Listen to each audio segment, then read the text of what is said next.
सभी को नमस्कार। सबसे पहले तो मैं आप लोगों को बता दूं कि राजस्थान पुलिस की फिजिकल एग्जाम की जिन बच्चों ने तैयारी की थी लेकिन जिन बच्चों का फिजिकल में नाम नहीं आया, उन लोगों के लिए ये वीडियो सबसे इम्पोर्टेंट है। तो जिन लोगों ने राजस्थान पुलिस के फिजिकल की तैयारी की थी कांस्टेबल भर्ती के लिए, वो इस वीडियो को बहुत ध्यान से देख लें। आजकल आप लोग सुन रहे हैं कि बार बार एक शब्द जो है बहुत ज्यादा चर्चा में है, उसका नाम है याचिका। आखिर क्या है ये राजस्थान पुलिस फिजिकल कांस्टेबल भर्ती की याचिका? आखिर क्यों लगा रहे हैं बच्चे इसको और इससे क्या फायदा होगा, इस बारे में भी हम बात करेंगे। लेकिन उस सबसे पहले हम ये बात करेंगे कि बच्चे जो है, कई बच्चे जो है बार बार ये पूछते हैं कि हमें कैसे पता लगेगा। इन सभी चीजों की चर्चा आज हम करेंगे। सबसे पहले बात करें कि ये याचिका शब्द क्या है। दोस्तों मैं आपको बता दूं कि जब राजस्थान पुलिस की जो वैकेंसी विभाग ने जारी की थी, तब बोला गया था कि 15 गुना बच्चे वो लोग लेंगे फिजिकल के लिए। लेकिन इससे क्या हुआ कि जब सीईटी जो है, जब सीईटी अपने वर्चस्व में आया था, तब बच्चों को ये पता ही नहीं था कि कौन सीईटी में पास हो गया है, कौन नहीं हुआ है, क्या क्राइटेरियाज है, क्या नहीं है। हालांकि ये चीज जो है बोली गई विज्ञप्ति में कि 40% से ऊपर वाले सभी बच्चे जो हैं हर तरह के पेपर के लिए एलिजिबल होंगे। लेकिन अब क्या होता है कि जैसे अलग अलग विभाग अपनी भर्तियां जारी करता है, उसमें 15 गुना कैंडिडेट्स को लेता है, वो भी वो पूरे नहीं लेता। इससे बच्चों के साथ अन्याय होता जा रहा है। लेकिन जहां अन्याय शुरू होता है, वहीं से शब्द निकल के आता है जिसको कहते हैं न्यायालय। 21 दिसंबर से पहले कुछ बच्चे थे जो जागरूक थे। लगभग 96 बच्चों ने अपनी याचिका लगाई, ये कहते हुए कि हमारे 40% से ऊपर नंबर है। कोर्ट ने उनका प्रोविजनल एडमिट कार्ड जारी किया और उनको फिजिकल देने की परमिशन दी गई। 96 बच्चों ने राजस्थान पुलिस का फिजिकल एग्जाम दिया। अब याचिका कौन कौन लगा सकता है, मैं आपको बता दूं, जिसके भी 40% से ऊपर नंबर है वो अपनी याचिका लगाने से मत चूकना।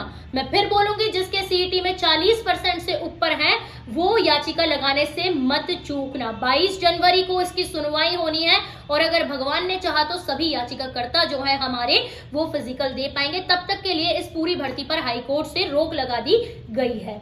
दूसरी बात अब हम करेंगे कि याचिका लगाने के लिए किन किन चीजों की जरूरत पड़ती है और इस याचिका से फायदा क्या होता है।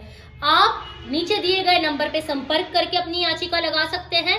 आपको अपना एप्लीकेशन फॉर्म और स्कोर कार्ड जो है इस नंबर पे देना होगा। जो भी इनसे बात कर लीजिएगा आप, ये हेल्पलाइन नंबर है, ये आपकी पूरी सहायता करेंगे आपकी याचिका लगाने में और आपको सही दिशा में ले जाने में।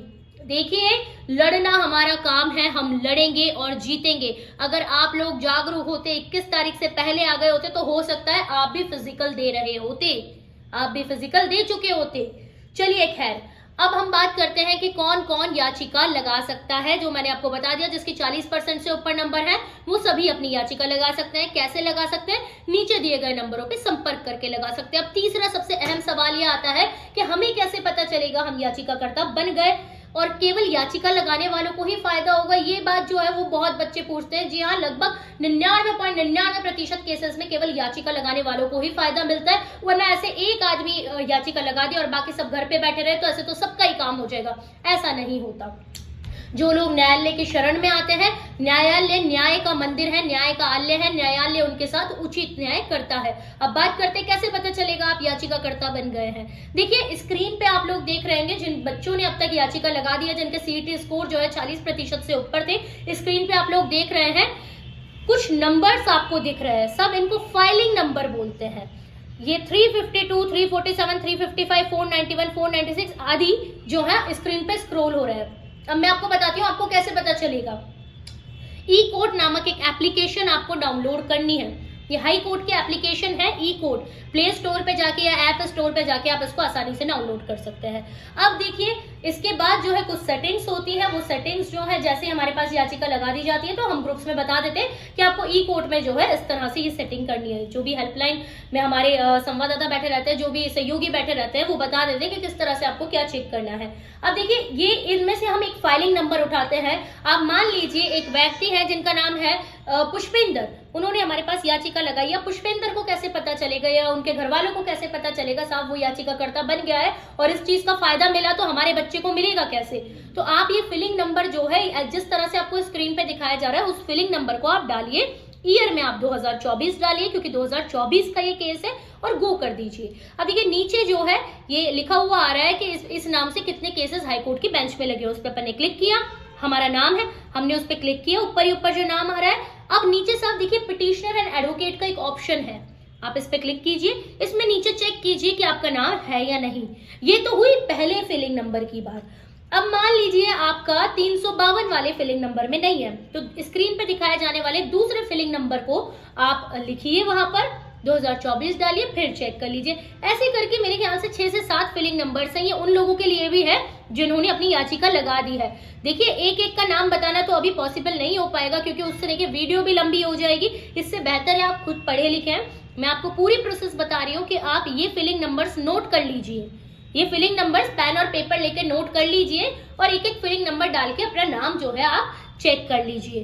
अगर किसी की स्पेलिंग मिस्टेक हो गई है तो चिंता की कोई बात नहीं है, रिजल्ट जो है वो एप्लीकेशन फॉर्म पे ही आएगा। अब देखिए बच्चों, हमें सही दिशा आपको दिखाना हमारा कर्तव्य था, वो हमने पूरा किया।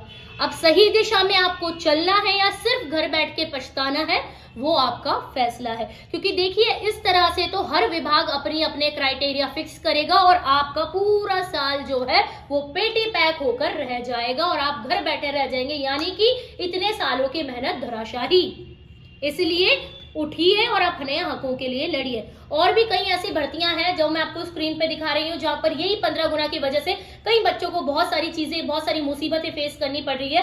अगर आप इनमें से किसी भी भर्तियों की वजह से कोई भी परेशानी फेस कर रहे हैं तो आप तुरंत प्रभाव से नीचे दिए गए हेल्पलाइन नंबर पे कॉल कीजिए, आपकी पूरी सहायता की जाएगी। अगर आपको आपका नाम ढूंढने में कोई दिक्कत आ रही है तो भी आप कॉल कर सकते हैं। हमारे जो हेल्पलाइन पे जो संवाददाता बैठे हुए हैं वो सारी मदद आप लोगों की करेंगे। तो मैं यही कहूंगी कि लहरों से डरकर नौका पार नहीं होती और कोशिश करने वालों की कभी हार नहीं होती। कोशिश करने से मत चूकना, नहीं तो बार बार हर भर्ती में आपका हक मारा जाएगा। इसलिए खड़े होना और लड़ना। अगर आपने राजस्थान पुलिस फिजिकल की तैयारी की है तो ये मत सोचना कि मुझे फिजिकल का कॉल नहीं आया तो अब खत्म हो गया सब कुछ, अगली बार अगले साल ही कोशिश करूंगा। नहीं, इसी साल करेंगे आप लोग। जैसे हमारे अन्य याचिकाकर्ता हैं उन्हीं के साथ हम आपको शामिल करवाएंगे और आपके हकों की लड़ाई में हम आपके साथ हैं। आपको बस अपना हाथ बढ़ाना है।